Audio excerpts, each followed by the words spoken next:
तो बच्चों आज पढ़ते हैं, हम आगे चलते हैं, है ना। बेंडूरा क्लियर है? बेंडूरा सबको बेंडूरा क्लियर है ना? 4 स्टेप क्लियर है? 4 स्टेप बोलो क्या क्या है? Attention, retention, reproduction, motivation. Suman okay, चलिए अब पढ़ते हैं। अब कुछ और 3-4 सिद्धांत हो रहे हैं, लेकिन ये थोड़े आला दर्जे के। आला दर्जा समझते हो? मतलब ऊंचे लेवल के हैं, तो इनको थोड़ा सा समझना पड़ेगा, ठीक है। तो सबसे पहले हम करते हैं ईसी टोलमैन। टोलमैन का नाम सुना है? टोलमैन की 6, 7, 8, 9, 10 बेहतरीन बातें जो बहुत ही जबरदस्त है।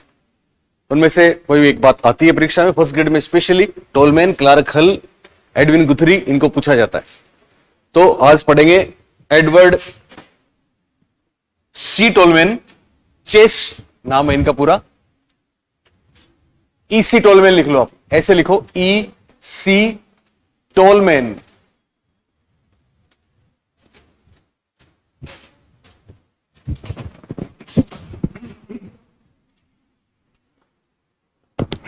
EC Tolman. कौन से Tolman? EC. Edward Chace Tolman. Chace, Chace समझते हो? चेस किसको बोलते हैं? चेस चीयर से नहीं, चेस। एक तो चेस शतरंज होती है, एक कल चेस अफगानिस्तान ने किया था, चेज, वो भी चेस ही है। पीछा करते हैं ना किसी का, पीछा करके पकड़ लेते हैं, रेडी चेस। तो सेकंड बैटिंग थी अफगानिस्तान की, पाकिस्तान को हरा दिया था, पता है आपको? हिस्ट्री बनी थी, हिस्ट्री पहली बार। ओके, एडवर्ड चेस टोलमैन या ईसी टोलमैन। चलें आगे, करें शुरू, बोलो। ओके, तो टोलमैन के बारे में बहुत सी बातें सुन लें, 2 मिनट ध्यान से सामने देख के। पहली बात तो टोलमैन का सिद्धांत, जिस तरह से बेंडूरा के सिद्धांत की हमने आपको एक बात बताई थी, दोनों के बीच का ब्रिज है ना? ब्रिज फुल है ना?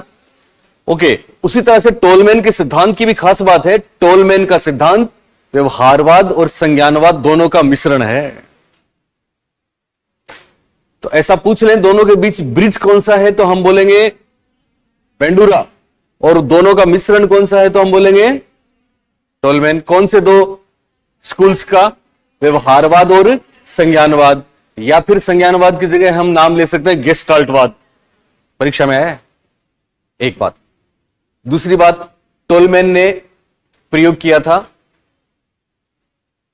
रेट्स पर, चूहों पर। किस पर किया था? चूहों पर। तीसरी बात, टोलमैन ने, मैंने आज एक सवाल दिया था, कल मोनिका तुमने रिस्पॉन्ड किया ना? आज एक सवाल किया था black books. Do you know black books? एक ब्लैक बुक्स वाली बात आपको बताएंगे। एक बहुत ही महत्वपूर्ण बात, टोलमैन सीखने में पुनर्बलन को महत्वपूर्ण नहीं मानते। जब मैं ऐसा करूं तो ऐसे कर दिया करो। टोलमैन सीखने में किसको महत्वपूर्ण नहीं मानते? पुनर्बलन को। यह बहुत महत्वपूर्ण बात है। ब्लैक बुक्स वाली बात पे एक शब्द आता है इंटरवीनिंग वेरिएबल्स, जिसको बोलते हैं मध्यवर्ती चर। क्या बोलते हैं?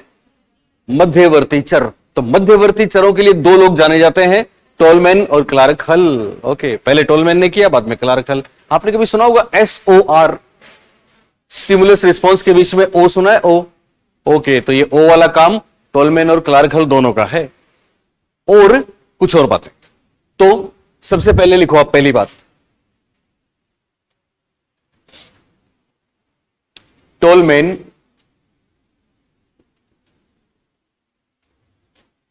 उत्तर व्यवहारवादी। क्लार्क हल और टोलमैन दोनों को ही उत्तर व्यवहारवादी कहते हैं।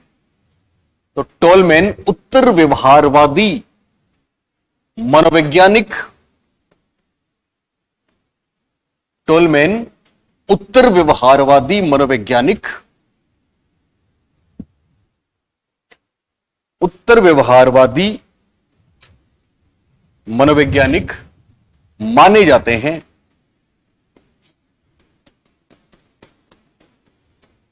जिनका सिद्धांत टोलमैन उत्तर व्यवहारवादी मनोवैज्ञानिक माने जाते हैं, जिनका सिद्धांत व्यवहारवाद तथा संज्ञानवाद, ब्रैकेट में लिखोगे गेस्टाल्टवाद,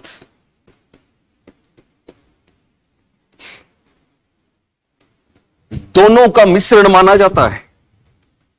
बहुत बार पूछा गया परीक्षा में।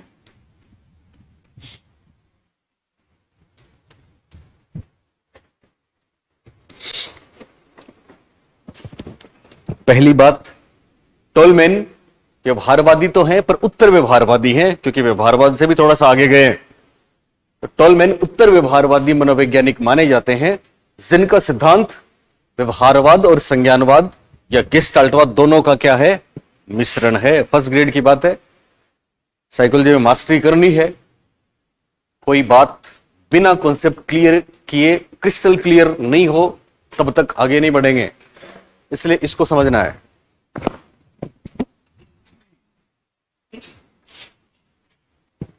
ओके, अब आप में से कोई बता सकता है मेरे को कि टोलमैन का सिद्धांत व्यवहारवाद और संज्ञानवाद दोनों का मिश्रण क्यों है? चलिए, आपने टोलमैन पढ़ा नहीं है अभी, फिर भी कुछ लोगों ने पढ़ा हुआ है। गरिमा, व्यवहारवाद की छाप टोलमैन के सिद्धांत पे है, क्यों? अरुण, सुमन, ठीक है, आपका दर्द ओके। चलो कोई बताओ, तुम, मोनिका, अंकिता। यस, चलिए सुने। व्यवहारवाद की खास बातें दो थी, हमने आपको बताई थी, बताओ वो कौन सी? एक तो व्यवहारवाद, जोर से बोलो, व्यवहारवाद की दो बातें। पहली बात, यस, एक तो व्यवहारवाद अंतर्दर्शन या इनर ऑपरेशंस को इंपॉर्टेंट नहीं मानता। व्यवहारवाद तो केवल वस्तुनिष्ठ विधियां या अवलोकन या ऑब्जर्वेशन को महत्वपूर्ण मानता है। ओके, एक वातावरण को महत्वपूर्ण मानता है, ठीक है ना। व्यवहारवाद की दो बातें याद रखना। व्यवहारवादी अवलोकन को ही महत्वपूर्ण मानते हैं, वस्तुनिष्ठ प्रेक्षण को महत्वपूर्ण मानते हैं, अंदर क्या चल रहा है इसको महत्वपूर्ण नहीं मानते। ये वाली बात टोलमैन ने कही है। टोलमैन ने इस बात को माना है। कैसे माना है?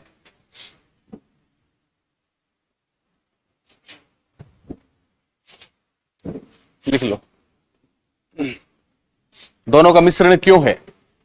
तो लिखो, व्यवहारवाद का प्रभाव, टोलमैन के सिद्धांत पे व्यवहारवाद का प्रभाव क्यों है? टोलमैन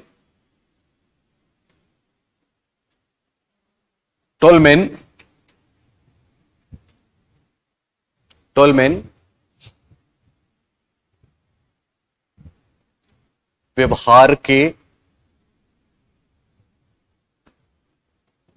प्रेक्षण ओब्लिक अवलोकन को महत्वपूर्ण मानते। सिंपल बात बोलिए, बहुत सिंपल सी बात। व्यवहारवाद वस्तुनिष्ठ प्रेक्षण अवलोकन ऑब्जर्वेशन को महत्वपूर्ण मानता है, और टोलमैन भी प्राणी के व्यवहार के अवलोकन की बात करते हैं, इसलिए। दूसरी बात,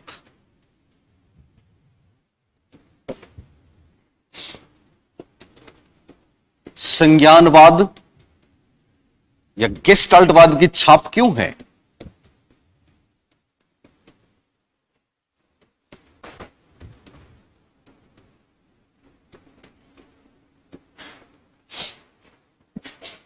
ये कोई बताए मेरे को।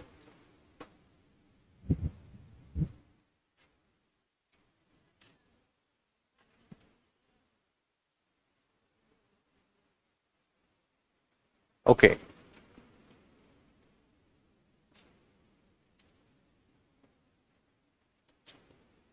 चलिए, गेस्टाल्टवाद की छाप क्यों है तो सुने। आपने दो शब्द सुने होंगे, ध्यान देना, आते हैं परीक्षा में। एक तो मोलिक्यूलर बिहेवियर, एक मोलर बिहेवियर। बोलिए कौन सा? Molar behaviour. मोलिक्यूलर बिहेवियर तो वो होता है जब हम किसी सॉरी किसी व्यवहार को छोटे छोटे अंशों में बांट के समझने पर बल देते हैं। आपको पता है व्यवहारवाद में व्यवहार को किस तरह से समझा जाता है? अंशों में बांट के या संपूर्ण रूप से, और गेस्टाल्टवाद में संपूर्ण रूप से। तो टोलमैन व्यवहार को समझने के लिए प्रेक्षण और अवलोकन की बात तो करते हैं, अभी मैं बताऊंगा इनका प्रयोग, लेकिन ये रिफ्लेक्सेस को छोटे छोटे टुकड़ों में या अंशों में बांट के ऑब्जर्व करने को नहीं मानते, बल्कि एज ए होल संपूर्ण व्यवहार को समझने की बात करते हैं। और जहां पे संपूर्ण या एज ए होल आता है वहां पे क्या आ जाता है? गेस्टाल्टवाद। साथ में इन्होंने बोला है व्यवहार, इनके सिद्धांत का भी नाम है एक मोलर बिहेवियर। मोलर का मतलब, मोलिक्यूलर का मतलब तो होता है टुकड़ों में बांट के, और मोलर का मतलब होता है सबको एक साथ। तो एक साथ वाली बात गेस्टाल्टवाद है। दूसरी बात, संज्ञानवाद भी क्यों छाप है संज्ञानवाद की? तो देखो हमने आपको एक बात बताई थी, याद करो। मतलब इसमें पूछा था ब्लैक बॉक्स क्या होता है। ब्लैक बॉक्स सुने, इधर है स्टिमुलस, क्या है? स्टिमुलस, और इधर है रिस्पॉन्स। व्यवहारवादी सीधे सीधे स्टिमुलर और रिस्पॉन्स की बात करते हैं। वो कहते हैं कि बीच में कुछ नहीं होता, यह है बिहेवियरिज्म। ये क्या है? बिहेवियरिज्म। और कोग्निटिविज्म क्या बोलता है? क्या बोलता है पता है आपको? कि stimulus okay, response output okay, लेकिन बीच में इंसान की खुद की इनर मेंटल प्रोसेस भी होती है, जिसमें थिंकिंग है, जिसमें फीलिंग है। मैंने आपको सारी बताई थी, परसेप्शन, प्रॉब्लम सॉल्यूशन, ये सारी चीजें होती हैं। इसलिए संज्ञानवादी कहते हैं कि मेंटल प्रोसेस बीच में आता है। ध्यान देना मेरी बात का। और मेंटल प्रोसेस क्या है? माइंड है। मेंटल प्रोसेस क्या है? माइंड है, संज्ञानात्मक क्षमताएं हैं। और ये व्यवहारवादी कहते हैं कि माइंड जैसी चीज कोई नहीं होती, और हमें माइंड को एकदम इग्नोर करना है, क्योंकि माइंड तो उस ब्लैक बॉक्स के समान है जो सील पैक है, उसके अंदर क्या है कोई नहीं जानता। इसलिए वो बीच में माइंड की बात नहीं करते, बल्कि ब्लैक बॉक्स की बात करते हैं। किसकी बात करते हैं? ब्लैक बॉक्स की बात करते हैं। तो परीक्षा में पूछा गया, याद रखना, ब्लैक बॉक्स का संबंध व्यवहारवादियों से है। व्यवहारवादी हमारे माइंड को किसकी संज्ञा देते हैं? ब्लैक बॉक्स की संज्ञा देते हैं, जो स्टिमुलस और रिस्पॉन्स के यांत्रिक संबंध पे कोई प्रभाव नहीं डालता। यानी हमारे मानसिक संक्रियाओं का कोई महत्व नहीं है, कोई वैल्यू नहीं है। यह बात कौन बताते हैं? व्यवहारवादी। कौन बताते हैं? व्यवहारवादी। और जो कहते हैं हमारे मेंटल प्रोसेस का, फीलिंग का, थिंकिंग का, आदि चीजों का रोल है, वो क्या कहलाते हैं? संज्ञानवादी। तो टोलमैन ऊपर वाली बात करते हैं कि नीचे वाली? नीचे वाली करते हैं। इसलिए इनका सिद्धांत संज्ञानवाद का की छाप है, संज्ञानवाद से प्रभावित है। इस बात को लिखो आप। स्टिमुलस ब्लैक बॉक्स, रिस्पॉन्स बराबर बिहेवियरिज्म। स्टिमुलस बीच में मेंटल प्रोसेस, फिर रिस्पॉन्स बराबर कोग्निटिविज्म। ऐसा कैसा लिख लो।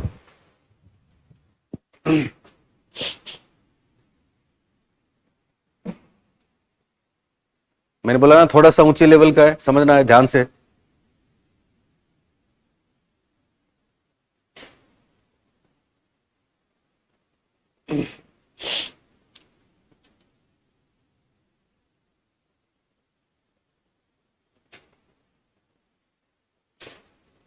स्टिमुलस रिस्पॉन्स, दिमाग का कोई रोल नहीं है, संज्ञानात्मक क्षमताओं का कोई रोल नहीं है। दिमाग ब्लैक बॉक्स की तरह है जिसको अनफोल्ड नहीं किया जा सकता। ये तो व्यवहारवादी बोलते हैं। और जो कहते हैं दिमाग का, संज्ञानात्मक क्षमताओं का, मेंटल प्रोसेस का, थिंकिंग, फीलिंग, इंटरेस्ट, बिलीफ्स, जाने कितनी चीजें इनका रोल होता है, वो कहलाता है कोग्निटिविज्म। तो टोलमैन नीचे वाली बात को मानते हैं, इसलिए इनका सिद्धांत संज्ञानवाद या गेस्टाल्टवाद की छाप से अछूता नहीं है। और साथ में ये ऑब्जर्वेशन की बात भी करते हैं, इसलिए व्यवहारवादी भी।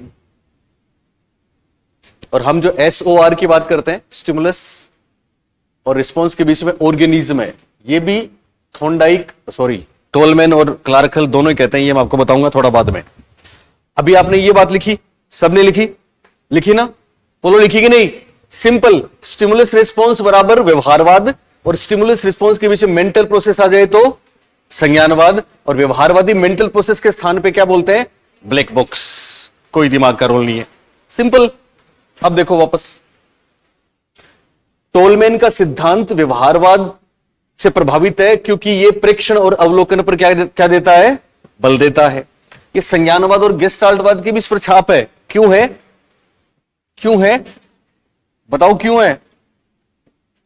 बताओ क्यों है? इसमें मानसिक संक्रियाओं का महत्व है। ओके, दूसरी बात, ये किसकी बात करता है? व्यवहार के कैसे अवलोकन की बात करता है? टुकड़ों वाले या समग्र वाले? दोनों बातें। तो लिखो ए,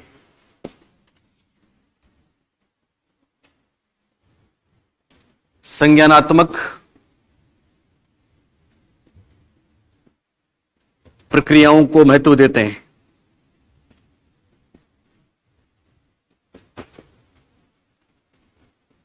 दूसरी बात,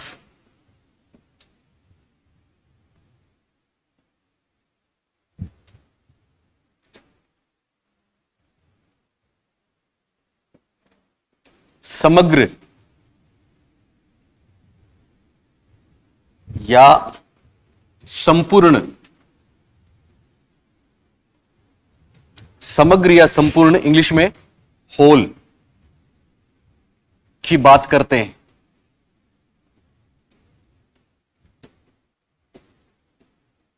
और इसे ही कहते हैं molar behaviour.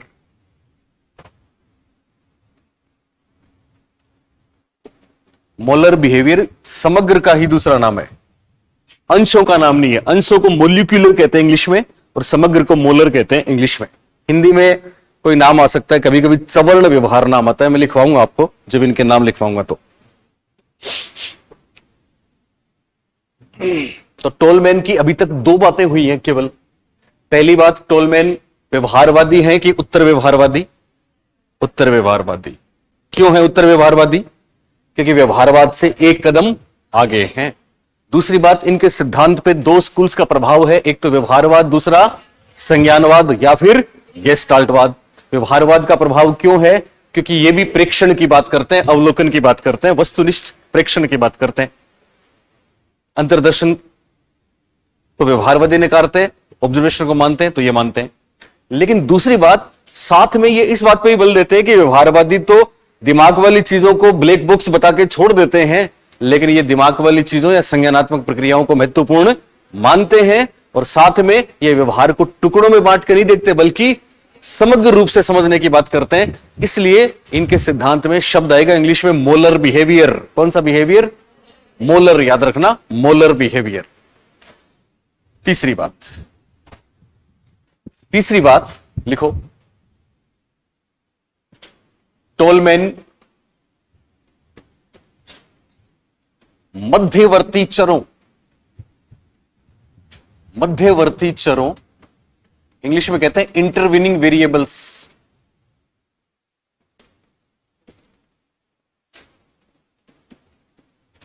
Intervening variables, intervening की स्पेलिंग देखना, INTER, इंटरवीनिंग वेरिएबल्स इंग्लिश में। चलो लिख लो, कोई नहीं, ये लगाना होगा तो फिर लगा देंगे। टोलमैन मध्यवर्ती चरों, ब्रैकेट में लिखना, इंटरवीनिंग वेरिएबल्स को महत्वपूर्ण मानते हैं। और यहां ब्रैकेट में एक बात लिखना, क्लार्क हल भी मानते हैं। तो क्लार्क हल भी। मध्यवर्ती चर क्या है? मध्यवर्ती चर और कुछ नहीं है बल्कि स्टिमुलस और रिस्पॉन्स के बीच में जो ओ आता है उसकी बात होती है। कैसे होता है सुने।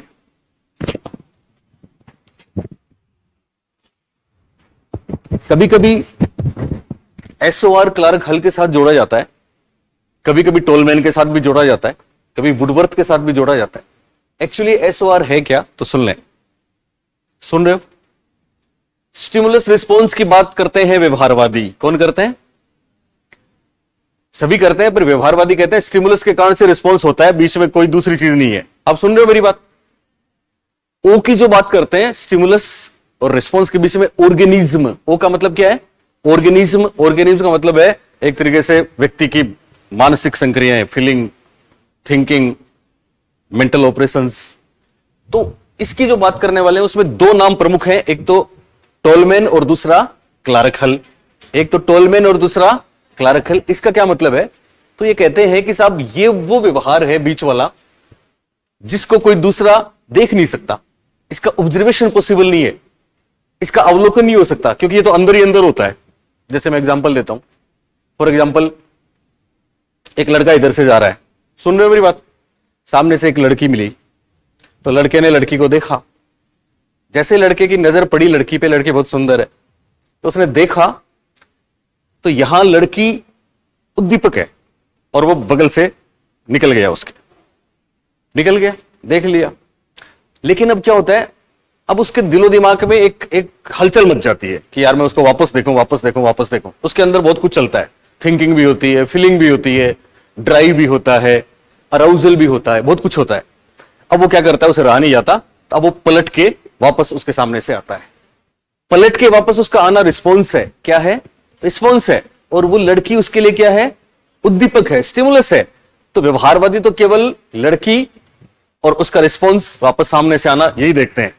अंदर उस पर क्या गुजरी, अंदर क्या क्या हुआ, इसको कोई नहीं देखता। इसको दो लोग ही देखते हैं, एक तो क्लार्क हल और दूसरे टोलमैन।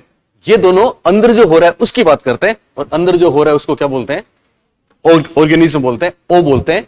व्यवहारवादी तो इसकी जगह ब्लैक बॉक्स की बात करते हैं। किसकी बात करते हैं? ब्लैक बॉक्स की। और ये SOR का सूत्र इन दो लोगों ने दिया है। एक वुडवर्थ की बात भी आती है, वो मैं बताऊंगा आपको फिर कभी। अभी ये समझ लें, मध्यवर्ती चरों को हम बोलेंगे SOR। क्या बोलेंगे? यानी ये बीच में जो होता है ना, वो भी महत्वपूर्ण है, बीच वाला भी महत्वपूर्ण हो सकता है। उसकी जगह लड़की की जगह कोई और उसको खूंखार कोई चेहरा दिखता तो अंदर बहुत ज्यादा उसको डर लगता, तो फिर वो भाग जाता। तो भागने का रिस्पॉन्स सबने देखा, उस स्टिमुलस को सबने देखा, लेकिन उसके अंदर उस पर क्या गुजरी वो किसी ने नहीं देखा। वो तो दो ही लोगों ने देखा, एक तो टोलमैन, दूसरे क्लार्क हल। तीसरी बात ये लिखा आपने सबने, मध्यवर्ती चर लिख लिया? लिखा? ओके। एक और बहुत महत्वपूर्ण बात, और वो ये लिखो आप, टोलमैन सीखने में, अधिगम में, टोलमैन सीखने में पुनर्बलन, ये बहुत बड़ी बात है। टोलमैन सीखने में पुनर्बलन को, टोलमैन सीखने में पुनर्बलन को, बोलिए महत्वपूर्ण मानते हैं कि नहीं मानते? नहीं मानते। पुनर्बलन को महत्वपूर्ण नहीं मानते।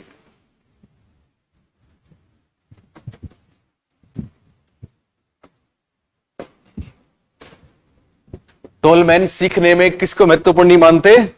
पुनर्बलन को महत्वपूर्ण नहीं मानते। आप बोलेंगे तो अजीब सी बात है, पहली बार सुना है कि साहब कोई पुनर्बलन को महत्वपूर्ण नहीं मानता? पहली बार तो सुना है। थॉर्नडाइक से लेके हमने स्किनर तक पढ़ लिया, सब लोग पुनर्बलन की बात करते थे ना। ओके, ये नहीं मानते। साथ में और कौन है जो नहीं मानते? Yes, no. मध्यवर्ती चरों की बात आएंगे तो टोलमैन के दोस्त हैं क्लार्क हल। कौन है? लेकिन पुनर्बलन नहीं मानने की बात आई तो इनके दोस्त हैं एडविन गुथरी। आपको पता है ना फर्स्ट ग्रेड में कितने बार आया? कौन सा युग्म, कौन से दो लोग सीखने में पुनर्बलन को महत्वपूर्ण नहीं मानते? तो नाम आएगा टोलमैन और गुथरी। तो ब्रैकेट में लिख दो, गुथरी भी नहीं मानते। वैसे गुथरी का सिद्धांत वापस पढ़ेंगे हम, गुथरी भी नहीं मानते। शॉर्ट में बस, गुथरी भी नहीं मानते। हालांकि गुथरी की एक और बात है, पारुल आप बताओगी? यस, गुथरी तो पुनर्बलन के साथ साथ अभ्यास को भी नहीं मानते। ये भी आया परीक्षा में, तो गुथरी पढ़ेंगे तब देखेंगे। पर गुथरी से टोलमैन समान क्यों है पुनर्बलन को नहीं मानने के मामले में? क्लार्क हल से टोलमैन किस बात में समानता रखते हैं? बोलो। मध्यवर्ती चरों की बात करने में, ऑर्गेनिज्म की बात करने में। गेस्टाल्टवादियों से समानता किस बात पे रखते हैं टोलमैन? कौन से बिहेवियर पर? मोलर बिहेवियर पर। कौन से बिहेवियर पर? मोलर बिहेवियर पर समानता रखते हैं। मोलर बिहेवियर क्या होता है? व्यवहार को कैसे समझना, टुकड़ों में बांटकर या समग्र रूप से? समग्र रूप से। और टोलमैन व्यवहारवादी भी हैं, क्यों? क्योंकि ये भी अवलोकन, प्रेक्षण, ऑब्जेक्शन, वस्तुनिष्ठ प्रेक्षण की बात करते हैं। शाबाश। अब आगे ध्यान से इसको लिख लिया सबने, चारों पांचों बातें होगी। अब सुने टोलमैन का प्रयोग। एक्चुअली टोलमैन के सिद्धांत की जो सबसे महत्वपूर्ण बात है, ध्यान दो। क्या हुआ तुमको? पानी पिला दो। टोलमैन के सिद्धांत की जो सबसे महत्वपूर्ण बात है, आप ध्यान दो गरिमा, वो यही है कि टोलमैन सीखने में पुनर्बलन को महत्वपूर्ण नहीं मानते। और इससे एक बात निकलती है, कौन सी? बोर्ड पे देखो। टोलमैन कहते हैं कि साहब हम लोग ये गलती करते हैं। हम लोग, देखना बोर्ड पे, सीखना एक इंटरनल स्टेट है, हमने कितना सीखा है, और निष्पादन, समझते हो ना, दोनों को एक ही मान लेते हैं। आपने कितने नंबर हासिल किए, पेपर में कैसी परफॉर्मेंस दी, यह है निष्पादन। ये क्या है? जिसको पूरी दुनिया देखती है। और आपके अंदर आपने कितनी स्किल डेवलप करी, कितना आपने सीख लिया, कितना कॉन्सेप्ट क्लियर है, यह है सीखना। तो बोलिए दोनों एक होते हैं या अलग अलग? यस, दोनों अलग अलग होते हैं। यह महत्वपूर्ण बात भी किसने बताई? टोलमैन ने बताई। और यहां ध्यान दें, टोलमैन कहते हैं कि यह जो निष्पादन है, इसमें पुनर्बलन जरूरी है, लेकिन सीखने की प्रक्रिया इससे पहले हो जाती है, उसमें पुनर्बलन जरूरी नहीं है। पुनर्बलन के बिना भी प्राणी सीख लेता है, हालांकि सीखी गई बात को पुनर्बलन मिलने पे ही बताता है, वो निष्पादन है। ये बहुत महत्वपूर्ण बात है, बहुत महत्वपूर्ण बात है। इसलिए आपने देखा होगा कि बिना पुनर्बलन के भी प्राणी सीखता है, पर वो सीखा हुआ बाहर आता है, प्रकट होता है या नहीं होता? नहीं होता। इसका मतलब वो व्यक्त होता है कि अव्यक्त रहता है? अव्यक्त रहता है। इसलिए टोलमैन का सिद्धांत किस नाम से मशहूर है? अव्यक्त सीखना। कौन सा सीखना? अव्यक्त सीखना। इंग्लिश में बोलेंगे लेटेंट लर्निंग। क्या बोलेंगे? ये क्या है? इसके लिए आप प्रयोग देखिए। एक्चुअली टोलमैन ने प्रयोग किया टीमएज, समझते हो? मैं लिखवा दूंगा अभी आपको, देखें आप। टीमएज, भूल भुलैया।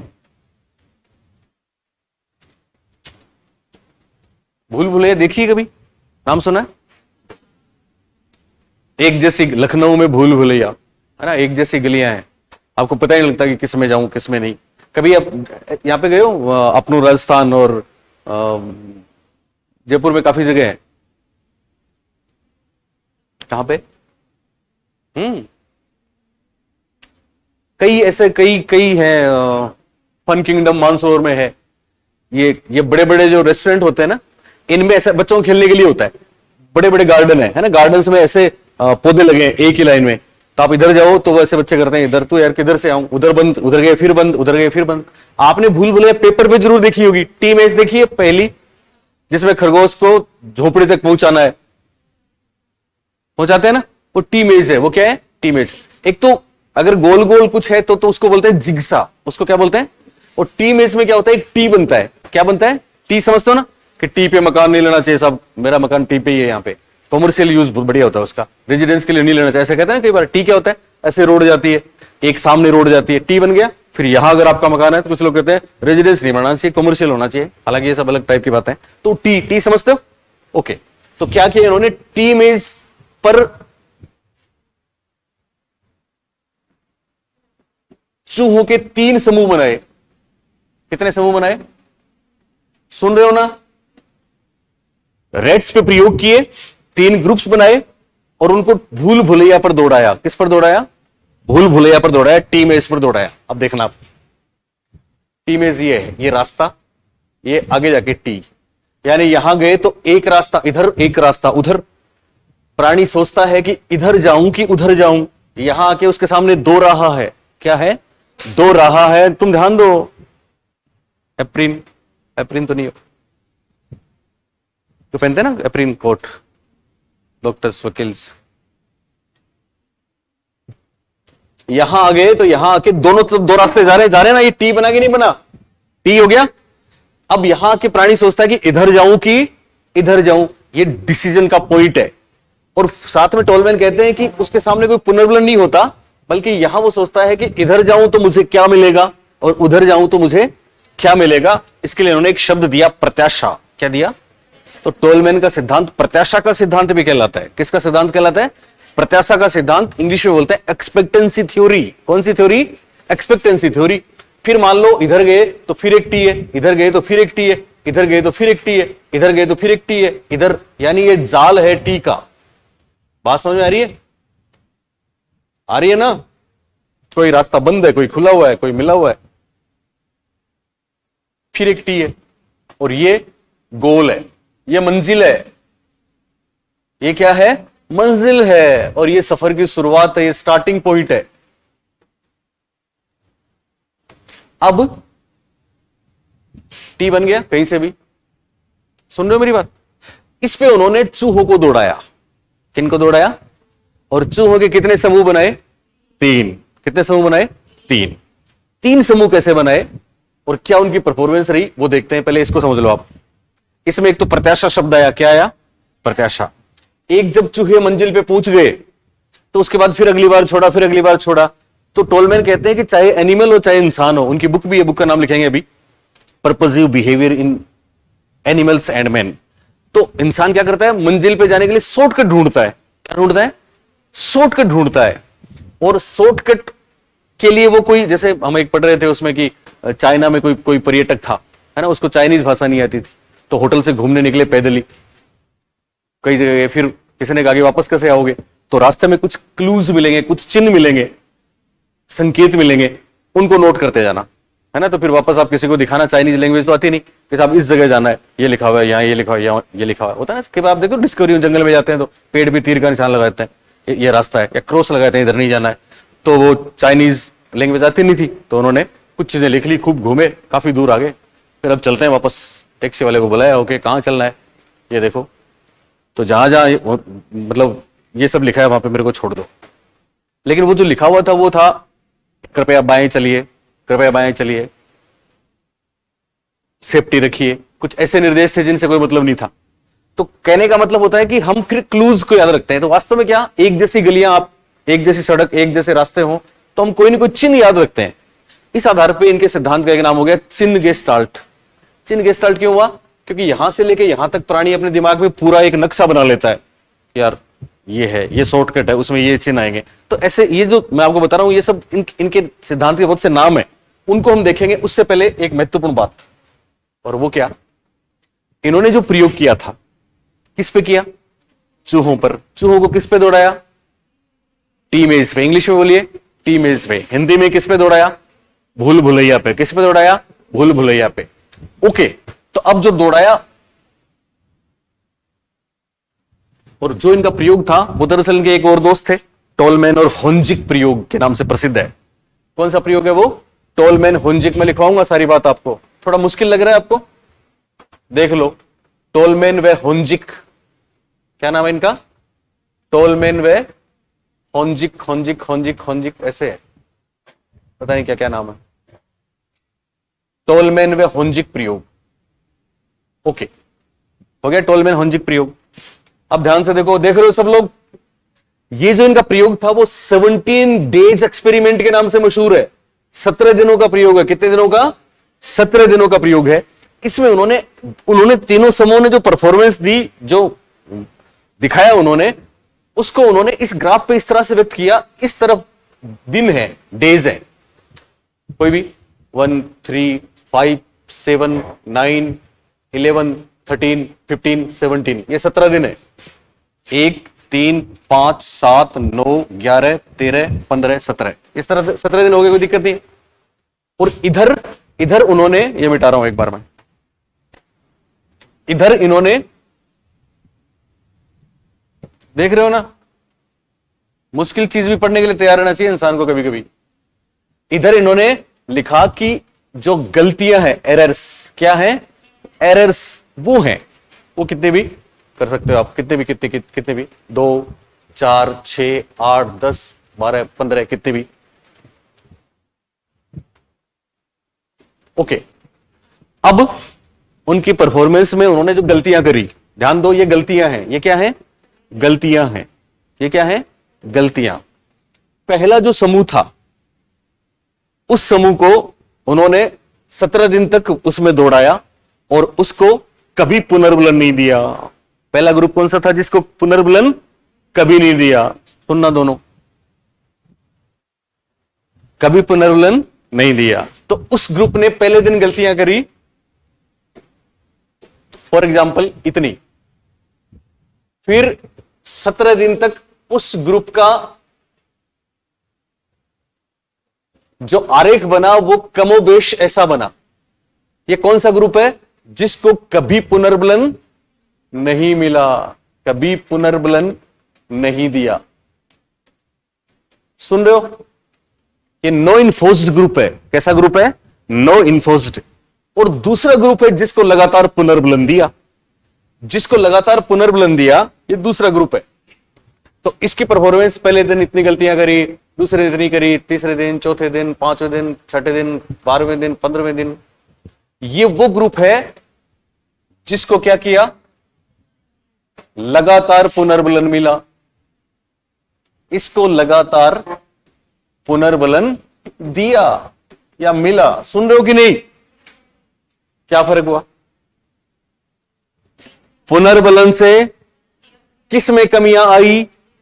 गलतियों में। इसका मतलब क्या पुनर्बलन का सीखने पे प्रभाव पड़ा? पड़ा कि नहीं पड़ा? गलतियां कम हुई तो प्रभाव नहीं पड़ा क्या? पड़ा। लेकिन तीसरा समूह ऐसा था जिसको, अब ध्यान दो, इधर ध्यान दो, आप आ जाएगा समझ में। इसको देख के तो लग रहा है कि पुनर्बलन महत्वपूर्ण है ना? पर सर आप तो कह रहे थे कि टोलमैन पुनर्बलन को महत्वपूर्ण मानते ही नहीं है। यही तो सवाल है आपके दिमाग में, तो पूरा सुनो। इसको देख के लग रहा है पुनर्बलन महत्वपूर्ण है, और वाकई है। लेकिन टोलमैन क्या कहते हैं? तीसरा समूह ऐसा था जिसको 10 दिन तक कोई पुनर्बलन नहीं दिया। कितने दिन तक? तो 10 दिन तक इस दूसरे ग्रुप की परफॉर्मेंस देखिए आप। और कोई कलर दिखता है क्या आपको इसमें? कैसा? ग्रीन तो है ही यार, ये दिख जाएगा। ओके, तीसरा ग्रुप है जिसको 10 दिन तक पुनर्बलन नहीं मिला, यहां तक कोई पुनर्बलन नहीं दिया। तो 10 दिन तक उस ग्रुप की परफॉर्मेंस कैसी थी? 10 दिन तक इस ग्रुप की परफॉर्मेंस ऐसी थी जिसको पुनर्बलन नहीं मिला, तो इसको भी नहीं मिला। यानी गलतियों में सुधार बहुत कम हुआ या सुधार नहीं हुआ। क्यों नहीं हुआ? क्योंकि पुनर्बलन नहीं मिला। इसका मतलब हम मान रहे हैं कि इसने नहीं सीखा, कम सीखा। पुनर्बलन मिला, उसने ज्यादा सीखा। क्या कर रहा है? अब क्या हुआ? सो गया था वो। अब 11वें दिन पुनर्बलन दिया। सुन रहे हो ना? 11वें दिन क्या दिया इनको?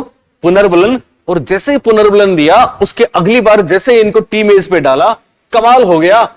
इनकी गलतियों की संख्या में एकदम से कमी आ गई, और ये उस ग्रुप से भी बेहतर परफॉर्म कर गए जिसको लगातार पुनर्बलन दिया गया। इसका मतलब ये कौन है? ये वो है जिनको 11वें दिन पुनर्बलन दिया। इनको कब मिला पुनर्बलन? 11वें दिन पुनर्बलन दिया। अब आप समझिए, इसको देख के क्या निष्कर्ष निकलता है? क्या ये एक ही दिन में सीख गए? क्या एक दिन में सीख सकते हैं? नहीं, ये तो पहले से सीखे सिखाए बैठे थे, बस उसको बता नहीं रहे थे, बस उसको परफॉर्म नहीं कर रहे थे, उसका निष्पादन नहीं कर रहे थे।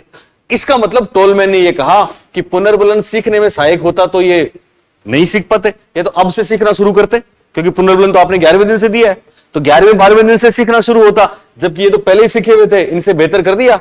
इसका मतलब पुनर्बलन सीखने में सहायक नहीं है, बल्कि सीखी गई क्रिया के निष्पादन में सहायक है। किस में सहायक है? निष्पादन में सहायक है। यह मशहूर बात कहने वाले कौन है? टोलमैन। और पुनर्बलन के बिना भी क्या प्राणी सीखता है? बोलो, सीखता है। पर वो सीखना कैसा होता है? व्यक्त या अव्यक्त? समझ में आ गई? एकदम क्लियर। तो आपको क्या करना है? लिखो। तुमने कुछ लिख लिया तो उसको काटना नहीं है, वापस लिखना है, ठीक है ना? शॉर्ट में कुछ लिख लेते हो ना, तो कभी उसको काटा मत करो, वो भी काम आता है। लिखो, टोलमैन ने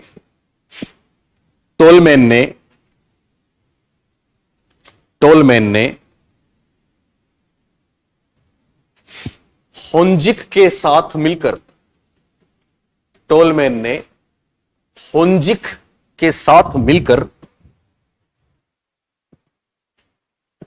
टोलमैन ने होंजिक के साथ मिलकर किसके साथ मिलकर? होंजिक के साथ मिलकर भूल भुलैया परिपथ, भूल भुलैया परिपथ, ब्रैकेट में लिखना टीमेज, ऐसा लिखना टीमेज। टोलमैन ने होंजिक के साथ मिलकर भूल भुलैया परिपथ, ब्रैकेट में टीमेज पर चूहों के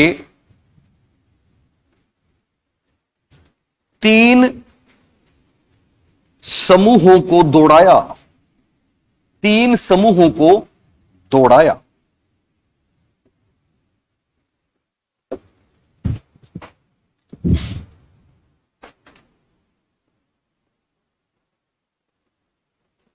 नीचे लिखो दूसरी बात, यह है,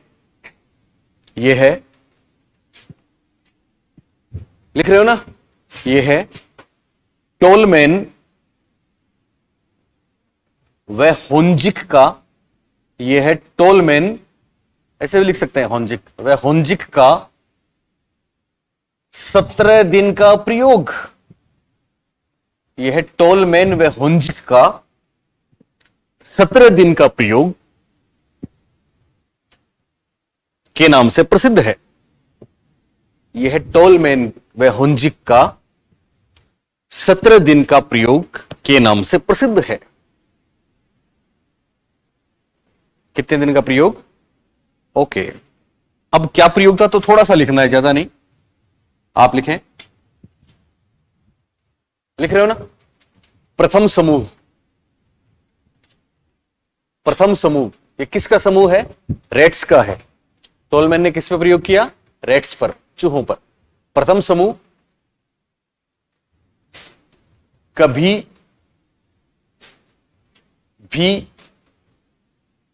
पुनर्बलित नहीं किया गया।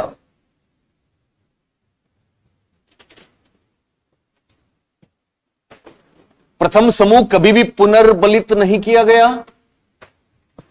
द्वितीय समूह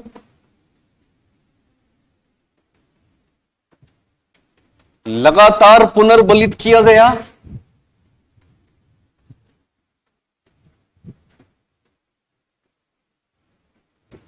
और तृतीय समूह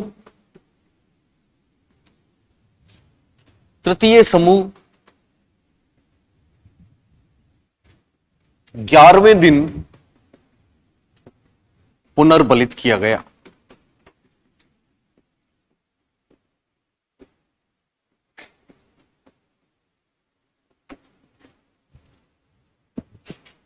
ग्यारहवें दिन पुनर्बलित किया गया। नीचे लिखो निष्कर्ष, निष्कर्ष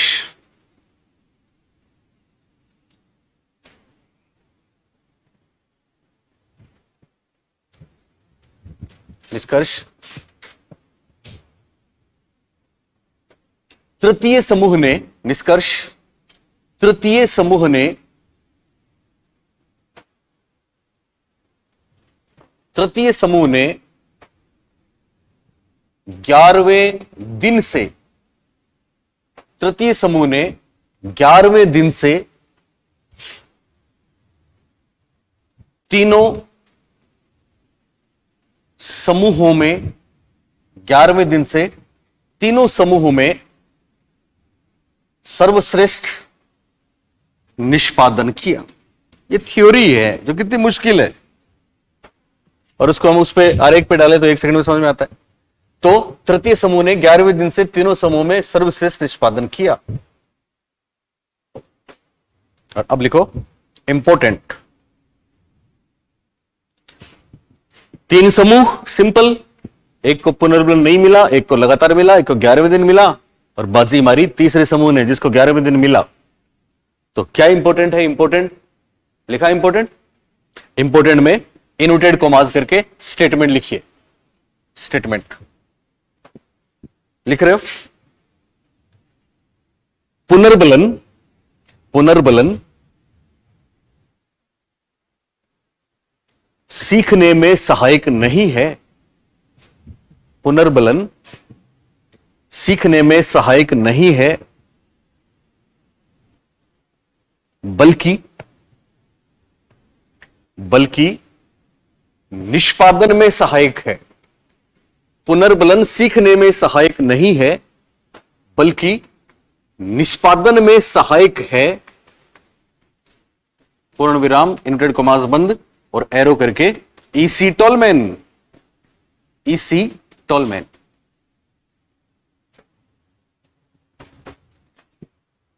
अब नीचे नीचे आप बनाओ वो आरेख, तो बहुत महत्वपूर्ण है। यहां पे लिखो डेज, दिन, 1 3 5 7 9 11 13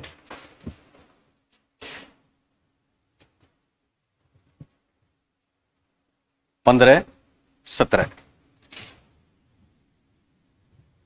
5 7 9 11 13 15 17। और इधर लिखो गलतियां, या परसेंटेज ऑफ लर्निंग भी लिख सकते हैं इसको, एरर्स। परसेंटेज ऑफ लर्निंग लिखेंगे तो फिर ये ग्राफ उल्टा चलेगा, इसलिए आप ऐसे लिख लो, कितनी भी, 2 4 6 8 10 12। अब पहला समूह, पहले दिन गलतियां करी इतनी। पहला समूह कौन सा था? पुनर्बलन दिया कि नहीं दिया? नहीं दिया, तो इसकी गलतियों में कोई ज्यादा कमी नहीं आई, तो इसका ग्राफ बनेगा ऐसा। और इसमें आप चाहो तो ऐसा लिख लो, नो इन्फोर्स्ड ग्रुप। हिंदी में लिखो तो समूह 1 लिख लो, आपके पास लिखा हुआ तो है ही, कि नो इन्फोर्स्ड ग्रुप है जिसको कभी पुनर्बलन नहीं मिला, पुनर्बलन नहीं, इसकी परफॉर्मेंस ऐसी है। ओके, दूसरा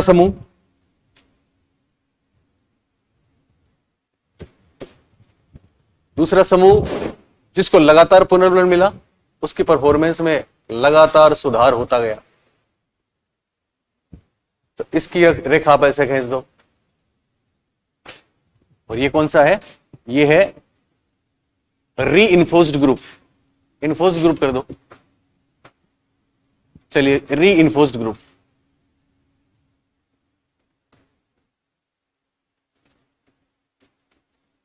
वो नो री इन्फोर्स्ड है, इन्फोर्स किया तो भी चलेगा। ये है री इन्फोर्स्ड ग्रुप, यानी लगातार पुनर्बलन दिया, इसको पुनर्बलन दिया। तो इन दोनों की तुलना करते तब तो साफ दिख रहा है कि पुनर्बलन सीखने में महत्वपूर्ण है, लेकिन निष्पादन वाली बात क्लियर नहीं होती, इसलिए तीसरा समूह महत्वपूर्ण है। और तीसरा समूह जो था उसको 10 दिन तक पुनर्बलन नहीं मिला, 11वें दिन पुनर्बलन दिया गया, ठीक है। यहां से पुनर्बलन उसको मिला, तो यहां तक तो उसकी स्थिति इसके बराबर रही, लेकिन यहां से वो इससे भी बेहतर कर गया। यह है 11वें दिन पुनर्बलन, शॉर्ट में लिख लो चलेगा, 11वें दिन पुनर्बलन। बोलो कोई दिक्कत थोड़ी है? री इन्फोर्स्ड है वो, है ना? हाँ, री कर दो ना, एक ही बात है। नो इन्फोर्स की जगह ऊपर वाला नो इन्फोर्स ग्रुप है, तो नो री इन्फोर्स बता रही हो क्या? हाँ चलेगा, इसको आप नो इन्फोर्स लिखोगे तो भी कोई दिक्कत नहीं है। नो री इन्फोर्स्ड, बात एक ही है।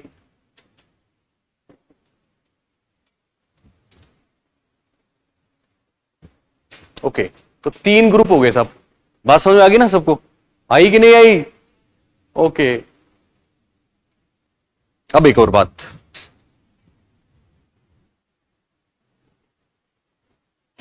और वो क्या? लिखो नोट, नोट लिख रहे हो ना? नोट टोलमैन, नोट टोलमैन के सिद्धांत, ज्यादातर परीक्षा में इससे से काम चल जाता है, इनके नाम काफी हैं, उनमें से कोई नाम पूछा जाता है। तो टोलमैन के सिद्धांत के विभिन्न नाम, टोलमैन के सिद्धांत के विभिन्न नाम। टॉलमैन के सिद्धांत के विभिन्न नाम। ठीक है, क्या क्या नाम है? तो एक तो उन्होंने, लिखो विभिन्न नाम एक साथ ही लिख लो। पहला लिख लो प्रत्याशा का सिद्धांत। प्रत्याशा का सिद्धांत, विभिन्न नाम। पहला प्रत्याशा। प्रत्याशा और कुछ नहीं है कि प्राणी टी पे जाके सोचता है कि इधर जाऊं तो क्या मिलेगा, बस इतनी सी बात है। उधर जाऊं तो क्या मिलेगा, एक आशा, प्रत्याशा, एक्सपेक्टेंसी डेवलप करता है। दैट इज प्रत्याशा का सिद्धांत। ओब्लिक एक्सपेक्टेंसी थ्योरी, ओब्लिक प्रत्याशा का सिद्धांत, इंग्लिश में एक्सपेक्टेंसी थ्योरी, ओब्लिक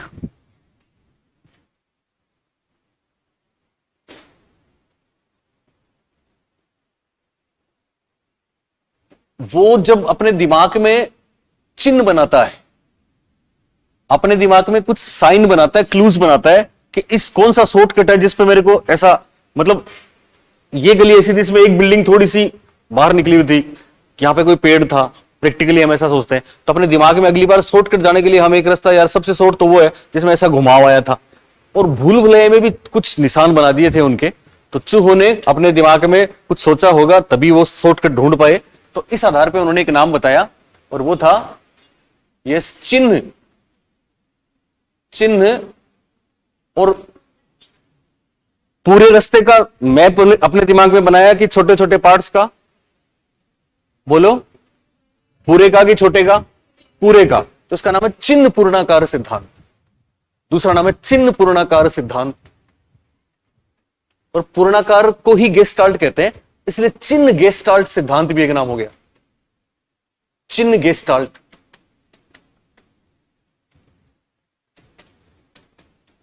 और चिन्ह को संकेत भी बोल देते हैं हिंदी में। मैं 2 मिनट, संकेत गेस्टाल्ट सिद्धांत।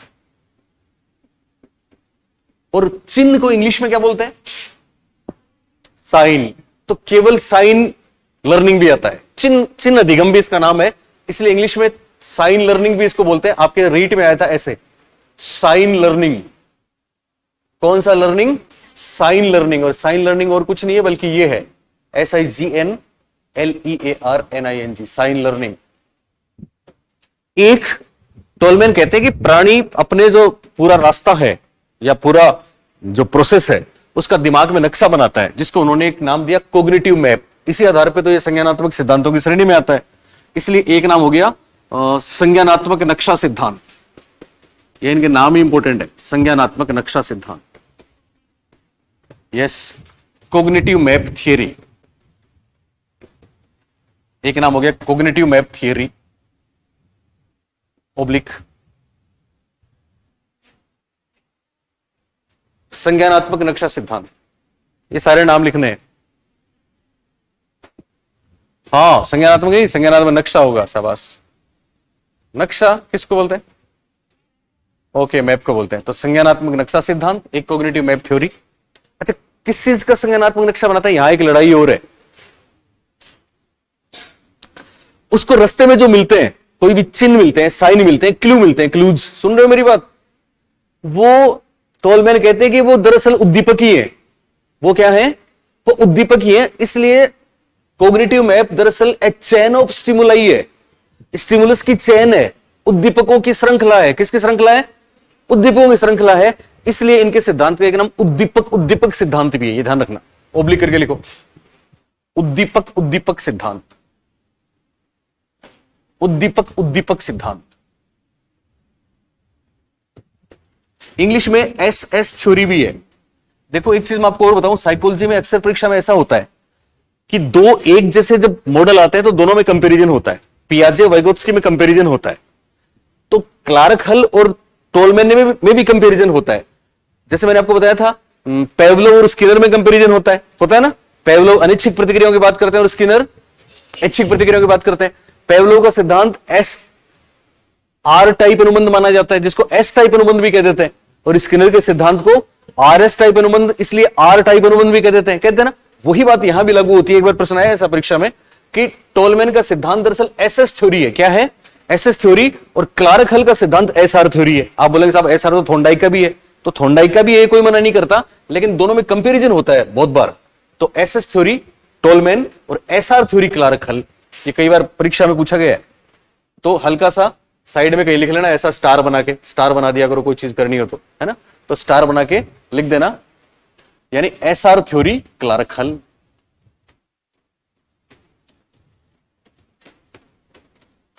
एसएस थ्योरी टोलमैन और एसआर थ्योरी क्लार्क हल। ओब्लिक करके अगला नाम लिखना है। प्रत्याशा का सिद्धांत, एक्सपेक्टेंसी थ्योरी, चिन्ह पूर्णाकार, चिन्ह गेस्टाल्ट, संकेत गेस्टाल्ट, साइन लर्निंग, संज्ञानात्मक नक्शा, कॉग्निटिव मैप, उद्दीपक सिद्धांत, एसएस थ्योरी। आप याद करो मोलर बिहेवियर, तो मोलर को हिंदी में बोलते हैं चवर्ण व्यवहार, तो चवर्ण व्यवहार का सिद्धांत भी बोलते हैं इसको। चवर्ण व्यवहार और कुछ नहीं है बल्कि समग्र व्यवहार की बात की जाती है, चवर्ण व्यवहार का सिद्धांत। आप बोलेंगे साहब चवर्ण व्यवहार क्या है? ओब्लिक इंग्लिश में मोलर बिहेवियर, मोलर याद रखना, मोलर बिहेवियर थ्योरी। ओब्लिक एक इनकी बुक है, हाँ एवेक बताएंगे शाबाश, एवेक सबसे इंपॉर्टेंट है। एक इनकी बुक है, बुक का नाम है purposive behaviour in animals and man. तो पर्पजिव बिहेवियर ध्यान रखना, पर्पजिव बिहेवियर को हिंदी में बोलते हैं उद्देश्यपूर्ण व्यवहार। दरअसल ये मोलर जो शब्द है ना, मोलर शब्द में बहुत सी बातें आती है। मोलर का मतलब होता है purposive, goal oriented, as a whole, तीन चीजें आती है इसमें, गोल ओरिएंटेड, पर्पजिव और एज ए होल। तो पर्पजिव को इंग्लिश में बोलते हैं उद्देश्यपूर्ण व्यवहार, तो एक नाम है उद्देश्यपूर्ण व्यवहार का सिद्धांत। ये ध्यान रखना, परीक्षा में जब पूछा जाता है, पूछा गया है कि उद्देश्यपूर्ण व्यवहार का सिद्धांत किसका, तो टोलमैन, लेकिन व्यवस्थित व्यवहार का सिद्धांत किसका, तो क्लार्क हल, वो वहां पे बताएंगे आपको। एक उद्देश्यपूर्ण व्यवहार का सिद्धांत भी हो गया। ये क्यों हो गया? क्योंकि इनकी बुक का नाम ही ऐसा है। तो ओब्लिक करके एक नाम लिख दो, पर्पजिव बिहेवियर,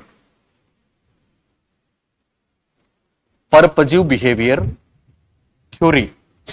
और एक नाम अव्यक्त सीखना, अव्यक्त सीखना। देखो अव्यक्त की जगह हिंदी में और भी नाम आ सकता है, इंग्लिश में याद रखना लेटेंट लर्निंग, लेटेंट लर्निंग। कौन सी लर्निंग? लेटेंट, इतने नाम है, लेटेंट लर्निंग, इतने नाम। एक छोटी सी बात और अभी पूरा करूंगा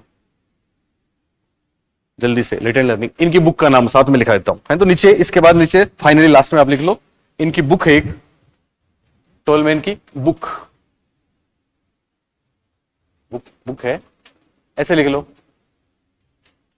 पर्पजिव। पर्पजिव का मतलब होता है उद्देश्यपूर्ण, पर्पजिव बिहेवियर। यह बुक महत्वपूर्ण है, इसमें इन्होंने सिद्धांत दिया था, पर्पजिव बिहेवियर इन एनिमल्स, यानी प्राणियों में भी होता है, एंड मेन, इंसानों में भी होता है। ये 1932 में आई थी। तो purposive behaviour in animals and man book है टोलमैन की, और टोलमैन के सिद्धांत के इतने नाम है।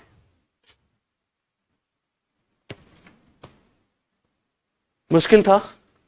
क्या मुश्किल है? कुछ मुश्किल नहीं आपके लिए, घर पे एक बार इसको पढ़ना, बस मेन बात इसमें। अब मैं इसलिए सारी चीजें बताता हूं, पता नहीं कौन सी बात आ जाए, और फर्स्ट ग्रेड में हुआ है ऐसा, आपको पता है ना, लगभग सारे नाम, कभी कोई, कभी साइन लर्निंग, कभी कोई आया। बोलिए जल्दी से, पहला नाम बोलो प्रत्याशा का सिद्धांत, दूसरा नाम बोलो एक्सपेक्टेंसी थ्योरी, तीसरा नाम चिन्ह पूर्णाकार, चौथा चिन्ह गेस्टाल्ट, अगला संकेत गेस्टाल्ट, अगला साइन लर्निंग, अगला साइन लर्निंग, अगला संज्ञानात्मक रक्षा सिद्धांत, अगला कॉग्निटिव मैप थ्योरी, अगला उद्दीपक सिद्धांत। इंग्लिश में एसएस थ्योरी किसकी? टोलमैन की, और एसआर थ्योरी किसकी? क्लार्क हल की। शाबाश। अगला नाम चवर्ण व्यवहार को इंग्लिश में क्या बोलेंगे? Molar behaviour. अगला नाम उद्देश्यपूर्ण व्यवहार को इंग्लिश में क्या बोलेंगे? Purposive behaviour. इनकी बुक का नाम क्या है? Purposive behaviour in animals and man. कब आई थी? 1932 में। और सबसे महत्वपूर्ण बात, अव्यक्त सीखना, जिसको इंग्लिश में क्या बोलेंगे? क्या बोलेंगे? Okay, thank you. हाँ, दिखाई नहीं?